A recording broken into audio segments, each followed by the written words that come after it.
Everyone, હું દીપાલી તમારું સ્વાગત કરું છું મારી Gujarati cooking channel DIY everything ગુજરાતીમાં। આજે આપણે બનાવીશું વ્રત કે ઉપવાસમાં ખાઈ શકાય એવા માત્ર 1 જ ચમચી તેલથી બનતા સાબુદાણા વડા। એના માટે મેં 1 કપ જેટલા સાબુદાણાને 2 થી 3 વાર પાણીમાં ધોઈ અને અડધો કપ જેટલું પાણી એડ કરી 4 થી 5 કલાક સુધી પલાળીને રાખ્યા હતા। તમે જોઈ શકો છો કે સરસ પલળી ગયા છે। હવે એને સાઈડમાં રાખી દઈશું। મિક્સર જારમાં 1 કપ જેટલા સિંગદાણાને રોસ્ટ કરી અને એના ફોતરા ઉતારી લીધા છે તે એડ કરી દઈશું અને તેને દરદરા પીસી લઈશું। તમે એને ખાંડની દસ્તાની મદદથી ખાંડી પણ શકો છો। અધકચરા ક્રશ થઈ જાય ત્યારબાદ એને એક મોટા મિક્સિંગ બાઉલમાં એડ કરી દઈશું અને સાથે સાબુદાણા પલાળ્યા હતા એ પણ એડ કરી દઈશું। 1 મોટી ચમચી જેટલા આખા જીરાને પેનમાં રોસ્ટ કરી લીધા છે એને એ મિક્સર જારમાં એડ કરી દઈશું। સાથે જ 8 થી 10 જેટલા મરીના દાણા પણ એડ કરી દઈશું અને બંનેને ક્રશ કરી લઈશું। એના પાવડરને મિક્સિંગ બાઉલમાં એડ કરી દઈશું। હવે 2 થી 3 જેટલા તીખા લીલા મરચાં અને 1 ઇંચ જેટલા આદુના ટુકડાને પણ મિક્સરમાં ક્રશ કરી અને એડ કરી દઈશું। 7 થી 8 જેટલા મીઠા લીમડાના પાનને આ રીતે કટકા કરીને રાખ્યા છે તે એડ કરશું। સ્વાદ પ્રમાણે ઉપવાસમાં ખાઈ શકાય એ સેંધા નમક એડ કરશું। અડધા કપ જેટલી લીલી સમારેલી કોથમીર એડ કરશું। સાથે અડધા લીંબુનો રસ એડ કરશું અને એને બેલેન્સ કરવા માટે 1 ચમચી જેટલી ખાંડ એડ કરીશું। હવે પહેલાં આ બધી વસ્તુને એકવાર ચમચીની મદદથી સારી રીતે મિક્સ કરી લઈશું। એટલે જો સાબુદાણામાં થોડું પણ મોઇસ્ચર રહ્યું હશે તો સિંગદાણાનો પાવડર એને એબ્ઝોર્બ કરી લેશે, એટલે આપણે વડા આસાનીથી બનાવી શકશું। હવે મીડિયમ સાઇઝના 3 બટેટાને બાફી અને એની છાલ ઉતારી લીધી છે।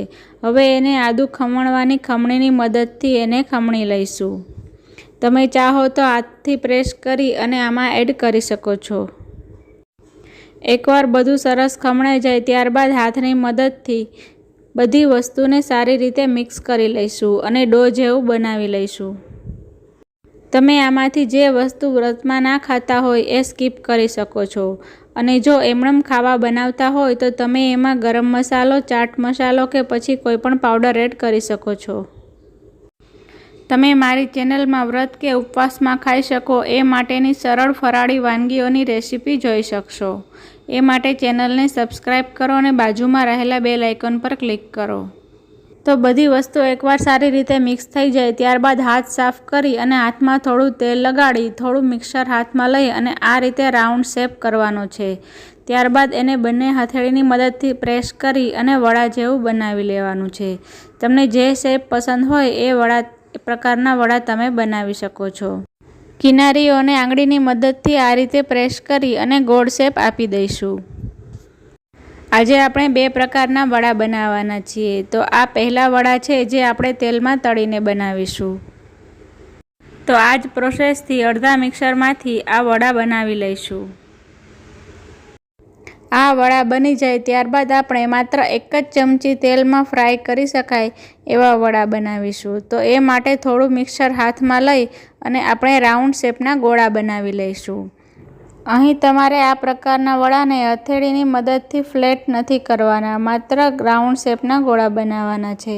તો આ રીતે બધા ગોળા બનાવી લઈશું। તો 1 કપ જેટલા સાબુદાણામાંથી મારે લગભગ 7 થી 8 જેટલા આ ગોળા બન્યા છે અને 7 થી 8 જેટલા પહેલાં ફ્લેટવાળા ગોળા બન્યા છે। તો પહેલા વડાને તેલમાં તળવા માટે મીડિયમ ફ્લેમ પર તેલ ગરમ થવા દઈશું। તેલ ગરમ થાય ત્યારબાદ એમાં એક એક કરી અને વડા એડ કરી દઈશું। લગભગ 2 થી 3 મિનિટ માટે વડાને એક સાઈડથી ફ્રાય થવા દઈશું। ત્યારબાદ જ એને ઝારાની મદદથી આપણે પલટાવી લઈશું અને બીજી બાજુ સરસ ગોલ્ડન બ્રાઉન કલર આવી જાય ત્યારબાદ એને તેલમાંથી કાઢી દઈશું। આ જ રીતે બાકીના બધા વડાને આપણે ફ્રાય કરી લઈશું। જો તમને આ ડીપ ફ્રાય કરેલા વડા પસંદ ના હોય અને તમે હેલ્થ કોન્શિયસ હોય તો એના માટે બીજી પ્રકારના વડા છે। તો એના માટે મેં અપ્પમ પેનમાં બ્રશની મદદથી પહેલાં ગ્રીસ કરી લઈશું। તમે અહીં તેલને બદલે ઘીનો ઉપયોગ પણ કરી શકો છો। હવે આપણે બનાવેલા બધા ગોળાને આ પેનની કેવિટીમાં એડ કરી દઈશું। અને ગેસની ફ્લેમ એકદમ સ્લો રાખી અને ઢાંકણ ઢાંકી એને 2 થી 3 મિનિટ સુધી એક સાઈડ થવા દઈશું. 3 મિનિટ બાદ ઢાંકણ ખોલી અને વડાને પલટાવી લઈશું. આ ઓછા તેલમાં બનતા વડા પણ પેલા વડા જેટલા જ ટેસ્ટી બને છે, તો તમે એકવાર જરૂરથી ટ્રાય કરજો. જો જરૂર લાગે તો બધી કેવિટીમાં થોડું થોડું તેલ એડ કરી દઈશું અને ફરીથી ઢાંકણ ઢાંકી બીજી સાઈડ કૂક થવા દઈશું. હવે વડા સાથે સર્વ થતી દહીંવાળી ફરાળી ચટણી બનાવી લઈશું. તો એના માટે એક મિક્સર જારમાં 4 થી 5 જેટલા લીલા મરચાં અને 1 ઇંચ જેટલા આદુના ટુકડાને એડ કરીશું. સાથે એમાં સ્વાદ પ્રમાણે નમક એડ કરીશું અને 1 ચમચી જેટલું આખું જીરું એડ કરીશું.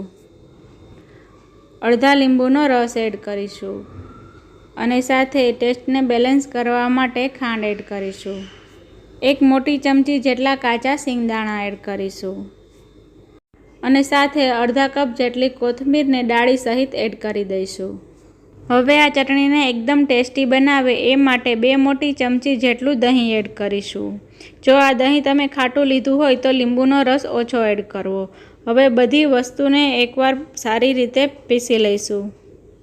તો સાબુદાણા વડા સાથે સર્વ થતી ફરાળી ચટણી રેડી છે. ફ્રેન્ડ્સ, જો તમને મારી આ રેસીપી ગમી હોય તો વિડીયોને લાઇક કરો, શેર કરો અને મારી ચેનલને સબસ્ક્રાઈબ કરો.